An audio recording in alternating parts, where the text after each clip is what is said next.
आप सभी प्यारे दोस्तों का बहुत बहुत स्वागत है शिवानी मैम हिंदी साहित्य क्लासेस में। कैसे हैं आप सभी? आशा करती हूँ आप लोग बहुत अच्छे हैं, स्वस्थ हैं और अपने अपने एग्ज़ाम्स की तैयारी आप सभी बहुत अच्छे से कर रहे हैं। तो आप सभी को पता ही है, हम पढ़ रहे हैं यूनिट 7 हिंदी कहानी।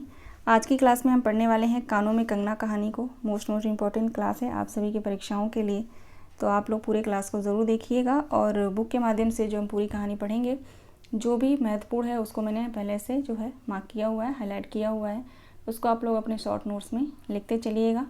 ठीक, चलिए क्लास स्टार्ट करते हैं। देखेंगे कानों में कंगना कहानी। ये किसकी कहानी है? तो राजा राधिका रमण प्रसाद सिंह की कहानी है। इसका प्रकाशन वर्ष है 1913 ईस्वी। यह कहानी जो है इंदु पत्रिका में प्रकाशित हुई थी। यह कहानी कुसुमांजलि कहानी संग्रह में संकलित है। प्रकाशित कब हुई थी? तो 1913। किस पत्रिका में? तो इंदु पत्रिका में। और किस कहानी संग्रह में संकलित है यह कहानी? तो कुसुमांजलि कहानी संग्रह में संकलित है। आचार्य रामचंद्र शुक्ल ने इस कहानी को भावुकतापूर्ण कहानी बताया है। ये जितने भी 4 पॉइंट हैं मोस्ट इम्पॉर्टेंट है, एक प्रश्न यहाँ से बनता है। अब बात कर लेते हैं पात्र की। तो इसमें मुख्य पात्र है नरेंद्र, जो कथावाचक है। फिर योगेश्वर है, जो किरण के पिता और नरेंद्र के गुरु। ये जो योगेश्वर जो होते हैं, ये किरण के पिता भी होते हैं और नरेंद्र के गुरु होते हैं। किरण जो है नरेंद्र की पत्नी है। किन्नरी नाचने वाली जूही। किन्नरी और जूही जो है गौड़ पात्र में आएंगी। मुख्य पात्र की बात करें तो नरेंद्र, योगेश्वर और किरण। ओके, चलिए आगे बढ़ेंगे। अब यहाँ से देखेंगे कुछ महत्वपूर्ण पॉइंट्स हैं। देखेंगे कहानी का नायक नरेंद्र अपनी आप बीती लिख रहा है, इसलिए हम इसको जो है आत्मकथानक कहानी भी कहेंगे। ठीक ना, कहानी का जो नायक है नरेंद्र, वो अपनी आप बीती लिखता है ना, तो आत्मकथानक कहानी भी इसको हम कहेंगे। केंद्रीय पात्र एवं कथावाचक नरेंद्र का किरण से प्रेम विवाह और फिर किन्नरी के सौंदर्य से वशीभूत हो प्रेम विमुख हो जाने और अंत में किरण के प्राण त्याग के समय वास्तविकता के एहसास होने की कहानी इसमें दिखाया गया है। नेक्स्ट पॉइंट है पत्नी से अलग दुनिया के प्रेम में फरेब, छल, विश्वासघात होता है। लेखक का उद्देश्य इसमें जो है प्रेम, सत्य, ईमानदारी और नैतिक मूल्यों का बोध कराकर आदर्शवाद की स्थापना कराना है।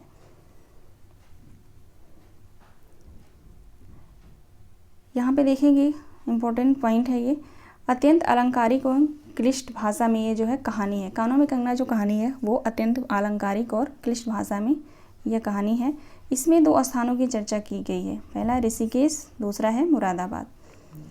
नेक्स्ट पॉइंट है भोली भाली स्त्री का पीड़ा का मौन वर्णन दिखाया गया है। गलत संगति का असर को भी इस कहानी में दिखाया गया है। प्रकृति की खूबसूरती, सौंदर्य का वर्णन भी किया गया है। आत्मग्लानि एवं पश्चाताप का बोध इस कहानी में किया गया है। ठीक ना, तो ये मोस्ट इम्पॉर्टेंट है सभी पॉइंट्स, तो इसको आप लोग ज़रूर लिख लीजिएगा, नहीं तो स्क्रीनशॉट आप लोग ले लीजिएगा। यहाँ से हम कहानी पढ़ना स्टार्ट करेंगे। कानों में कंगना, राजा राधिका रमण प्रसाद सिंह।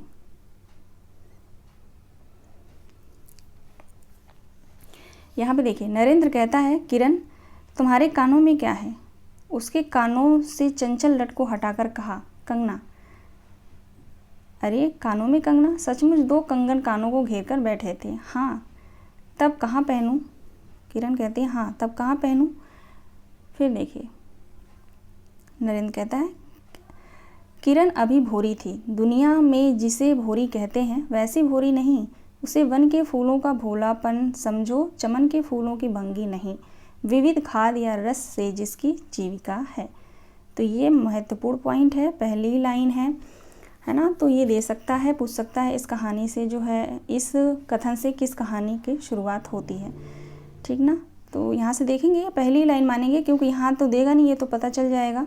यहाँ से अगर देगा पहली लाइन तो यहाँ से है, लेकिन यहाँ से एनटीए नहीं बनाएगा, वो इतना बेवकूफ़ नहीं है, उसको पता है, स्टूडेंट जो है समझ जाएंगे। थोड़ा और छोटा करती हूँ इसको। हाँ, जिनकी जीविका है, निरंतर काट छाट से जिनका सौंदर्य है, जो 2 घड़ी चंचल चिकने बाल की भूषा है, 2 घड़ी तुम्हारे फूलदान की शोभा है। वन के फूल ऐसे नहीं, प्रकृति के हाथों से लगे हैं, मेघों की धारा से बढ़े हैं, चटुल दृष्टि इन्हें पाती नहीं, जगदायु इन्हें छूती नहीं। यह सरल सुंदर सौरभमय जीवन है। यह जीवित रहे तब चारों तरफ अपने प्राण धन से हरे भरे रहे। जब समय आया तब अपनी माँ की गोद में झड़ पड़े। पूरी लाइन इसको याद रखिएगा आप लोग, यहाँ से लेकर यहाँ तक इम्पोर्टेंट है ये। आगे देखेंगे। आकाश स्वच्छ था नील उदार सुंदर, पत्ते शांत थे संध्या हो चली थी, सुनहरी किरणें सुदूर पर्वत की चूड़ा से देख रही थी। अब पतली किरण अपनी मृत्यु शैया से इस शून्य निविड़ कानन में क्या ढूंढ रही थी, कौन कहे। देखिए यहाँ से लेकर, आकाश स्वच्छ था नील उदार सुंदर, पत्ते शांत थे संध्या हो चली थी, सुनहरी किरणें सुंदर पर्वत की चूड़ा से देख रही थी। यहाँ तक जो है ये यहाँ महत्वपूर्ण है, ये दे सकता है ना। इसको आप लोग शॉर्ट नोट्स में लिखेंगे ज़रूर। आगे देखिए। किसे एक टक देखती थी कौन जाने। नरेंद्र कहता है किसे एक टक देखती थी कौन जाने, अपनी लीला भूमि को स्नेह करना चाहती थी या हमारे बाद वहाँ क्या हो रहा है इसे जोहती थी। मैं क्या बता सकूं, जो हो उसकी उस भंगी में आकांक्षा अवश्य थी। मैं तो खड़ उन बड़ी आँखों की किरण लूटता था। आकाश में तारों को देखा या उन जगमग आँखों को देखा, एक बात एक ही थी। हम दूर से तारों के सुंदर शून्य झिकमिक को बार बार देखते हैं, लेकिन वह स्पंदन निश्चेष्ट ज्योति सचमुच भावहीन है, या आप ही आप अपनी अंतर लहरी से मस्त है, इसे जानना आसान नहीं। हमारी ऐसी आँखें कहाँ कि उनके सहारे उस निगूढ़ अंतर में डूब कर था लें। आगे देखेंगे यहाँ से। मैं रसाल की डोली थामकर पास ही खड़ा था। वह बालों को हटाकर कंगन दिखाने की भंगी प्राणों में रह रहकर उठती थी। जब माखन चुराने वाले ने गोपियों के सर के मटके को तोड़कर उसके भीतर किले को तोड़ डाला, या नूरजहां ने अंचल से कबूतर को उड़ाकर शाहजहां के कठोर हृदय की धज्जियां उड़ा दी, फिर नदी के किनारे वसंत वल्लभ रसाल पल्लवों की छाया में बैठी किसी अपरूप बालिका की तरह सरल स्निग्ध भंगिमा एक मानव अंतर पर क्यों न दौड़े। ये कथन बहुत महत्वपूर्ण है, इसको आप लोग ज़रूर लिखेंगे। आगे देखेंगे। किरण इन आँखों के सामने प्रतिदिन आती ही जाती थी। कभी आम के टिकोरे से आंचल भर लाती, कभी मौलसिरी के फूलों की माला बना लाती, लेकिन कभी भी ऐसी बाल सुलभ लीला आँखों से होकर हृदय तक नहीं उतरी। आज क्या था, कौन शुभ या अशुभ क्षण था कि अचानक वह बनेली लता मंदार माला से भी कहीं मनोरम दिख पड़ी। कौन जानता था कि चाल से कुचाल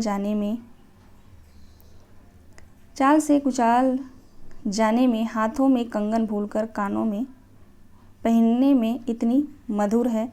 2 टके के कंगने में इतनी शक्ति है कि गोपियों की कभी कभी स्वप्न में भी नहीं झलका था कि बांस की बांसुरी में घूंघट खोलकर नचा देने वाली शक्ति भरी है। आगे कहता है कि मैंने चटपट उसके कानों से कंगन उतार लिया, फिर धीरे धीरे उसकी उंगलियों पर चढ़ाने लगा। न जाने उस घड़ी में खलबली थी, कैसी खलबली थी। मुंह से अचानक निकल आया। क्या निकला?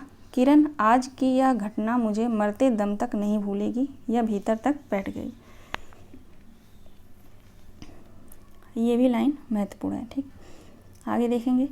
उसकी बड़ी बड़ी आंखें और बड़ी हो गई। उसकी बड़ी बड़ी जो आंखें थी वो और भी बड़ी हो गई। मुझे चोट सी लगी। मैं तत्क्षण योगेश्वर की कुटी की तरफ चल दिया। किधर चल दिया? तो योगेश्वर की कुटी की तरफ, जो इसके गुरु थे, है ना, और किरण के पिता भी थे।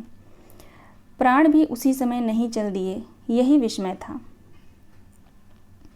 आगे कहता है कि एक दिन था कि इसी दुनिया में दुनिया से दूर रहकर लोग दूसरी दुनिया का सुख उठाते हैं। हरिश्चंद्र के पल्लवों की छाया भूलोक पर कहाँ मिले, लेकिन किसी समय हमारे यहाँ भी ऐसे वन थे जिसके वृक्षों के साये में कड़ी निवारने के लिए स्वर्ग से देवता भी उतर आते थे। देखिए ये भी पॉइंट महत्वपूर्ण है, क्योंकि ये लग नहीं रहा, पढ़ने से ऐसा मालूम नहीं हो रहा कि कानों में कंगना कहानी से है, क्योंकि क्लिष्ट भाषा है इसमें, तो ये दिया जा सकता है, एनटीए दे सकता है ना।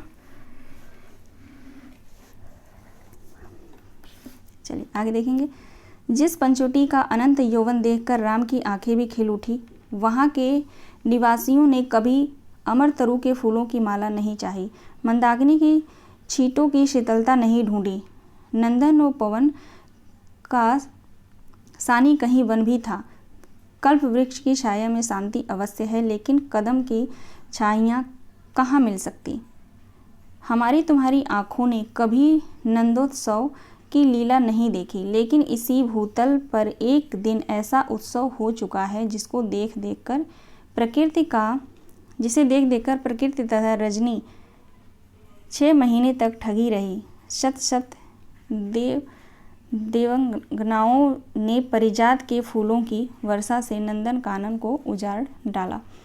यहाँ से लेकर यहाँ तक मुझे लगता है मोस्ट इम्पोर्टेंट है ना। कोई भी लाइन या स्टार्टिंग का, बीच से या लास्ट का दे सकता है यहाँ से, तो इसको आप लोग ज़रूर लिख लीजिएगा, या तो स्क्रीनशॉट ले लीजिए, बाद में अपना नोट्स में उतार लीजिएगा उसको।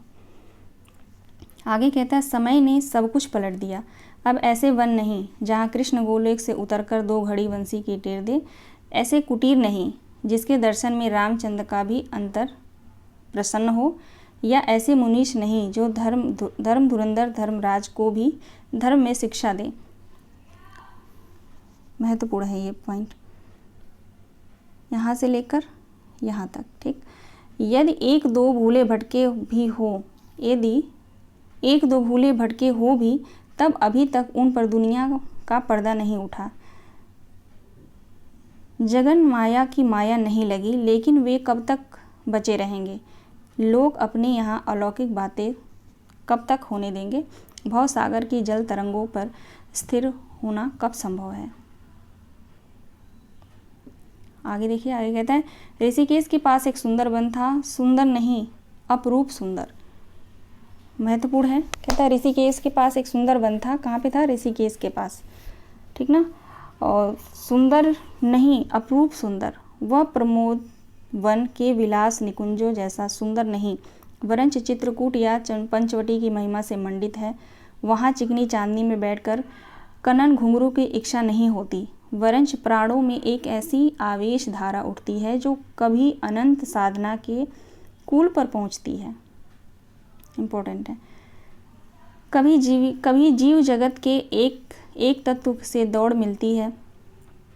गंगा की अनंत गरिमा, वन की निविड़ योग निद्रा वहीं देख पड़ेगी। कौन कहे वहाँ जाकर यह चंचल चित्त क्या चाहता है, गंभीर अलौकिक आनंद या शांत सुंदर मरर। मोस्ट इम्पॉर्टेंट है, ये सभी लाइन महत्वपूर्ण है, ठीक ना। तो इसको आप लोग ज़रूर लिखिएगा। आगे देखिए, इसी वन में एक कुटी बनाकर योगीश्वर रहते थे। अब यहाँ से कहानी आप लोगों को समझ में आएगी अच्छे से।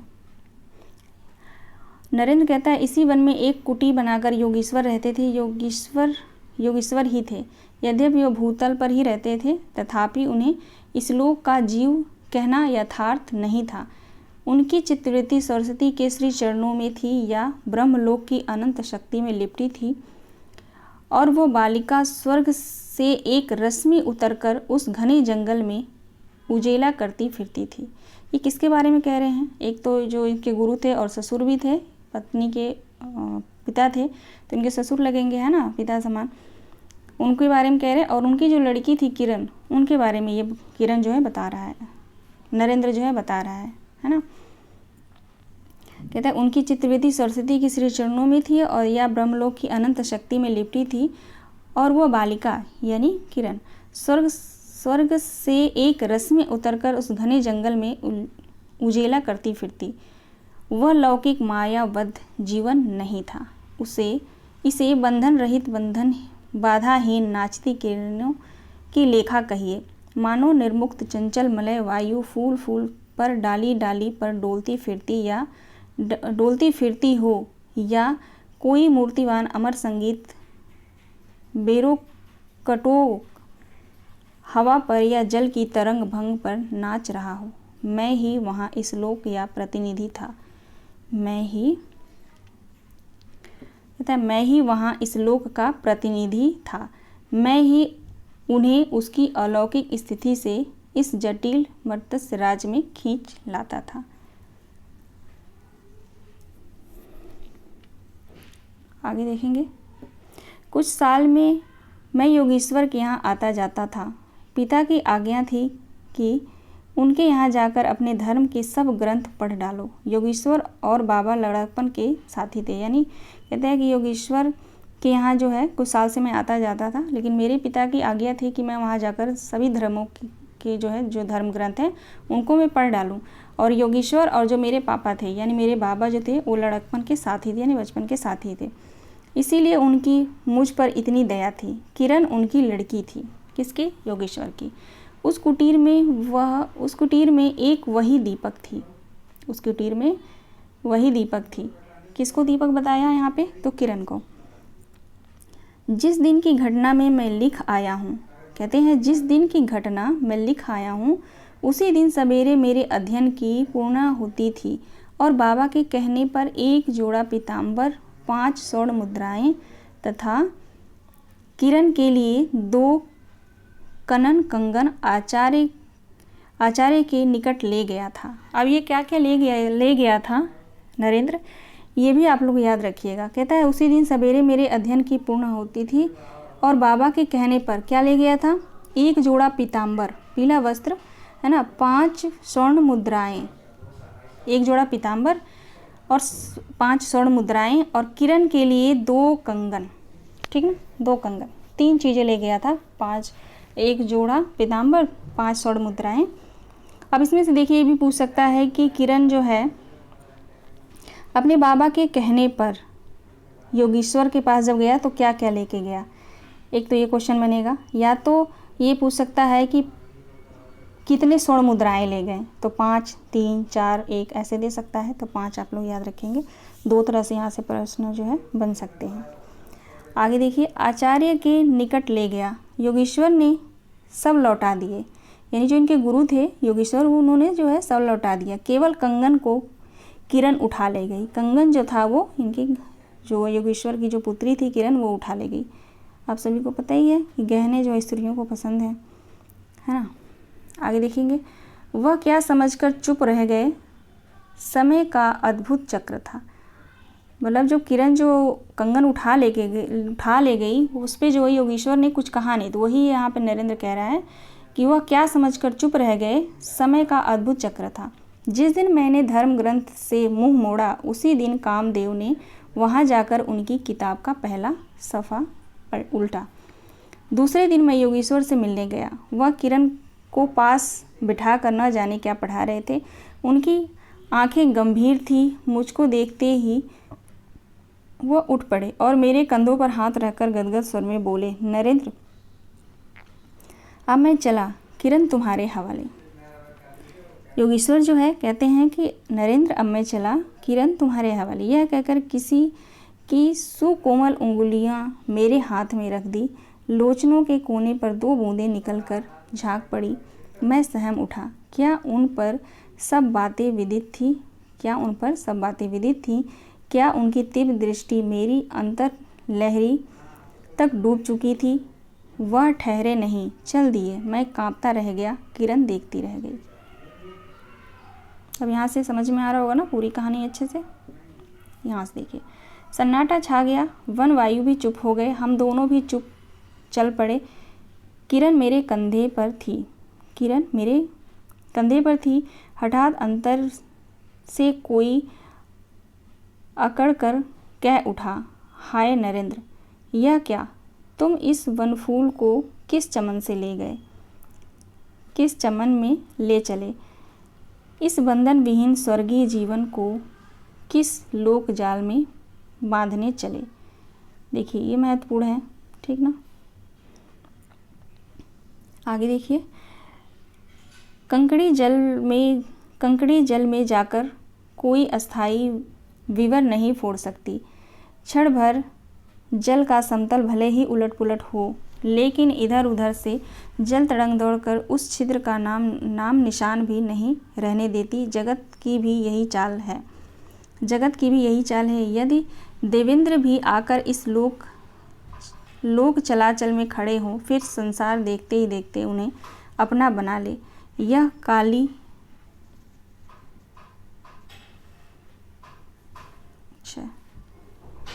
यहाँ पे कुछ है, देखिए पता नहीं चल रहा है। यह काली, अब ये आ गया ना स्क्रीनशॉट लेते समय। खैर यहाँ पे कुछ है, मुझे पता नहीं चल पा रहा। एक मिनट रुकिए, मैं देख ही लूँ।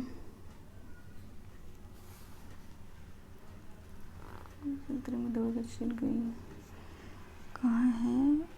अपना बना लेगा।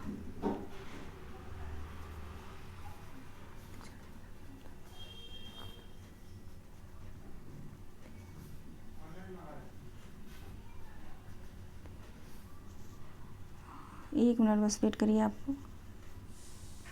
इस काली कोठरी में आकर, इस काली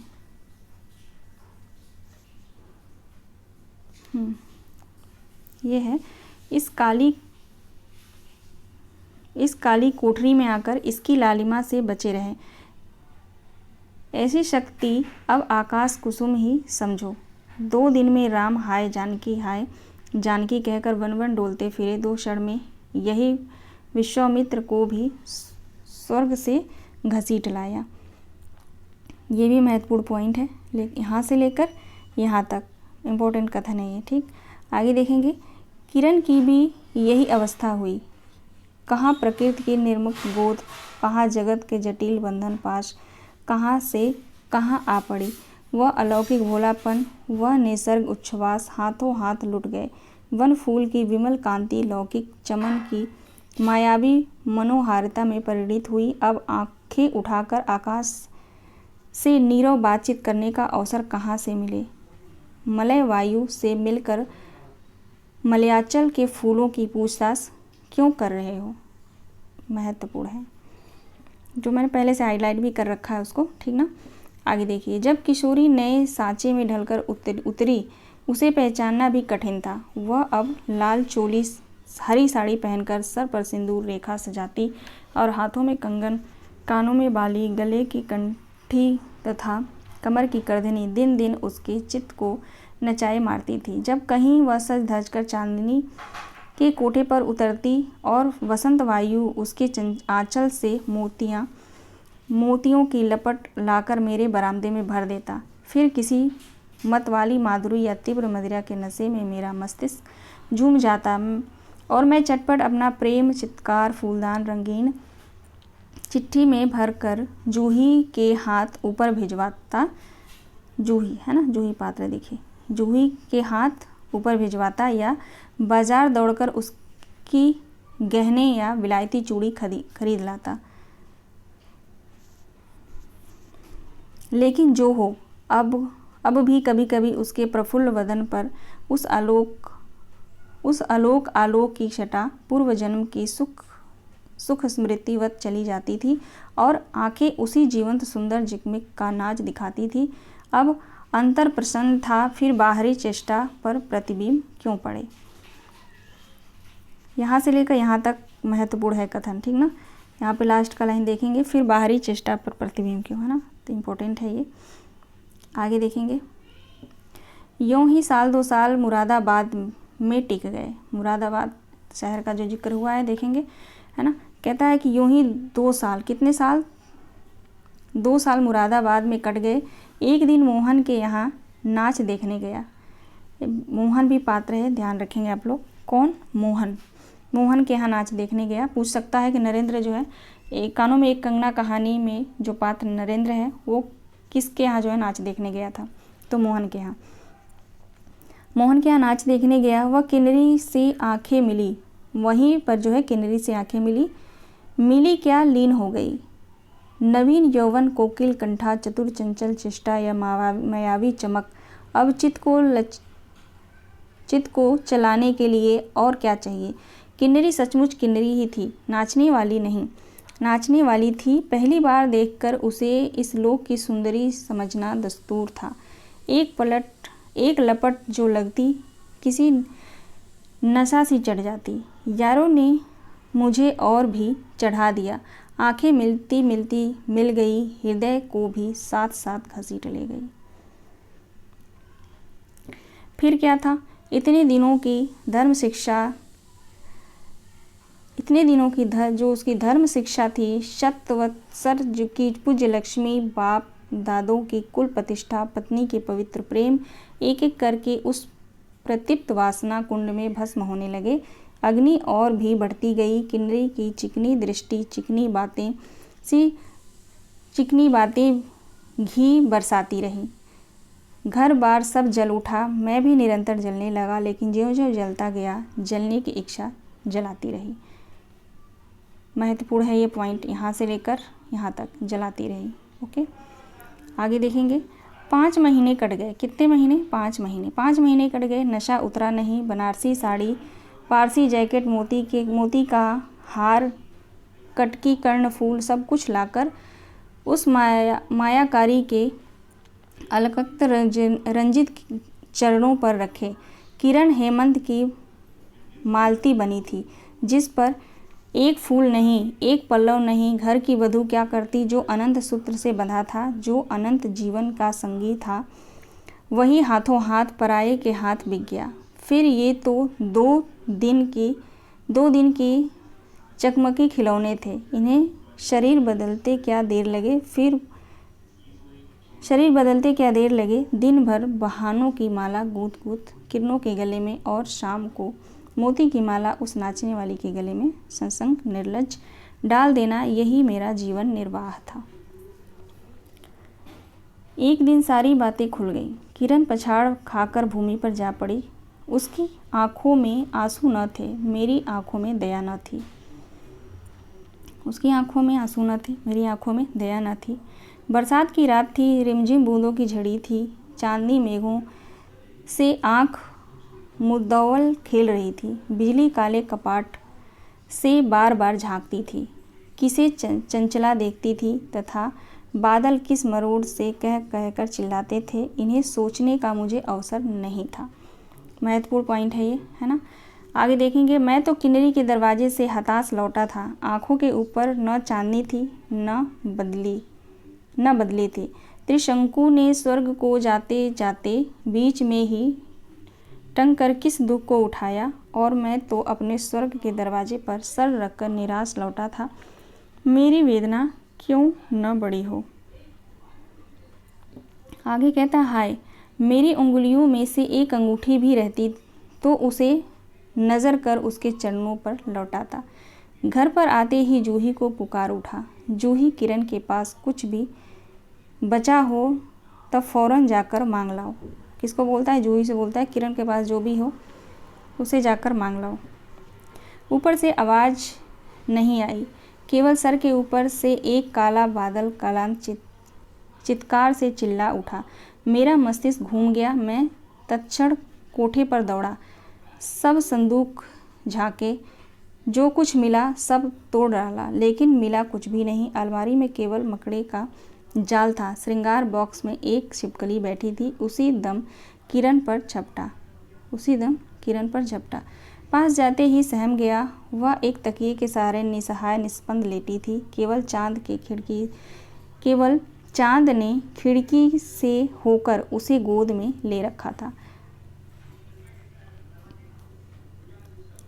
और वायु उस शरीर पर जल से भिगोया पंखा झल रही थी। मुख पर एक अपूर्व छटा थी। कौन कहे, कहीं जीवन की शेष रश्मि क्षण भर वही अटकी हो। आँखों में एक जीवन ज्योति थी। शायद प्राण शरीर से निकलकर किसी आश्रय से वहाँ बैठ रहा था। मैं फिर पुकार उठा, किरण, किरण, तुम्हारे पास कोई गहना भी रहा है? हाँ, ठीक कंठ की कांकली थी। कहता है, हाँ, शीड़ कंठ की काकली थी। कहाँ है? अभी देखने दो। कहता है कहाँ है, अभी देखने दो। उसने धीरे से घूंघट सरकाकर कहा, वही कानों का कंगना, वही कानों का कंगना। क्या कहती है, वही जो है कानों का कंगना, है ना।